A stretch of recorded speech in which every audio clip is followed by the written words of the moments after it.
Estamos en La Política en 5 minutos por Voz Proletaria TV. Bueno, continuamos, Leobardo, con nuestra conversación que, bueno, iba animada y ahora retomará de nuevo calor. ¿Cómo ves tú y cómo el movimiento ambientalista y ecologista ha asimilado este avance que muchos consideran que ha sido un retroceso, pero consideramos que es un avance en el cual nos hemos reencontrado con la agricultura ancestral, con el conuco, con la producción sobre la base de nuestras propias condiciones y sobre nuestra propia realidad, independientemente de que seamos ambientalistas o no?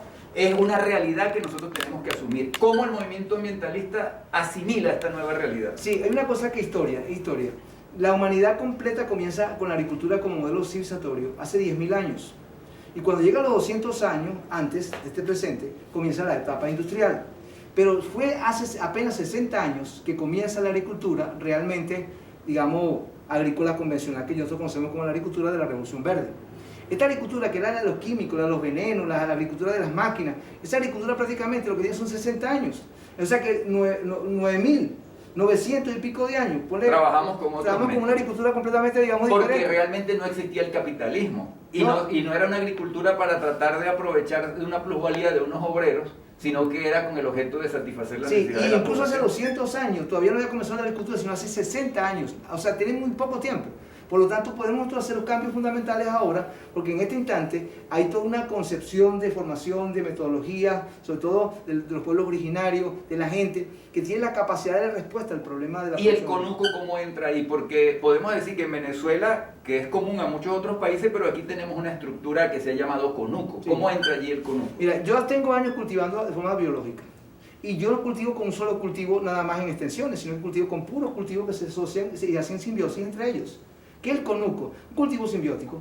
Te siembras el maíz que está allí, en la cual una oleaginosa prácticamente se arropa, se sostiene de ella, mientras le da nutrientes porque viene en simbiosis con unas bacterias al maíz, el maíz lo arropa de parte, y entonces vienen también otros cultivos alrededor que se asocian para cubrir el suelo para que no haya Y entonces hierbas. en ese tipo de agricultura, ¿qué pasa con los plaguicidas?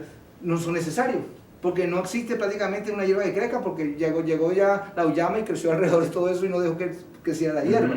Que la leguminosa que está allí produce su propio nitrógeno, prácticamente en simbiosis con bacterias, originando, no tiene que echar urea, ni fosfato de amónico, ni nada por el estilo. Y por lo tanto los plaguicidas no ocurren porque como es un cultivo simbiótico, no hay una plaga que ataca un solo cultivo, porque todos los cultivos están simbióticamente relacionados. Como y se protegen entre ellos, exactamente. Hay gente que dice que este tipo de agricultura no va a ser capaz de satisfacer la necesidad de la población. En Venezuela nosotros tenemos alguna idea de que las bodegas y las pequeñas ventas que existen en los barrios vienen es de los conucos, vienen es de los pobres, vamos a decir, es el propio proletariado que está produciendo en el campo que lleva sus productos a las bodegas. Te voy a dar un ejemplo típico. Yo estuve una vez un tiempo, yo escalo montañas, me gusta mucho escalar montañas. Una vez tuve la oportunidad de estar en Alemania. Y yo empecé a buscar una cosa así como leche en polvo para poder hacer un preparado que yo hago para subir las montañas. Lo busqué por todas partes y no había.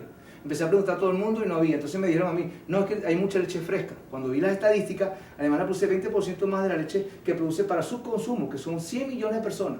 Entonces dije, bueno, aquí hay un consumo grandísimo, una producción grandísima de leche. ¿Dónde está? Empecé a buscar las vacas por todos lados pastando, empecé a buscar los enormes galpones con muchas vacas con mangueras y no conseguí nada. Entonces una vez me dijeron, vamos a comprar leche. Y fui hasta una casa de una persona común y corriente, me metí al lado, pasamos para adentro y ya estaban las vacas pastando. Eran pequeñas producciones prácticamente las que juntas hacían la gran producción de Alemania. Me di cuenta de eso cuando vi las estadísticas.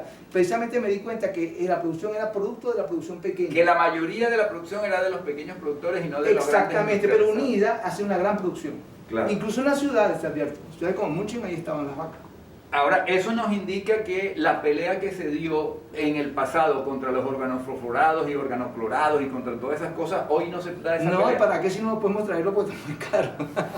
Ahora, eso significaría entonces... Además es costoso, peligroso. Por ejemplo, elementos que han contaminado a un pueblo como el pueblo de Quibor, principalmente un emporio explotador de los trabajadores como el Tunal. Hoy ese emporio no utiliza esa tecnología. Bueno, evidentemente yo puede ser que la consiga porque tiene dinero para hacerlo, pero la mayoría no lo usa. Y tiene una sola cosa, aquí había una tasa de anima formado que superaba 11 veces al resto del mundo, aquí en Lara. ¿Y hoy?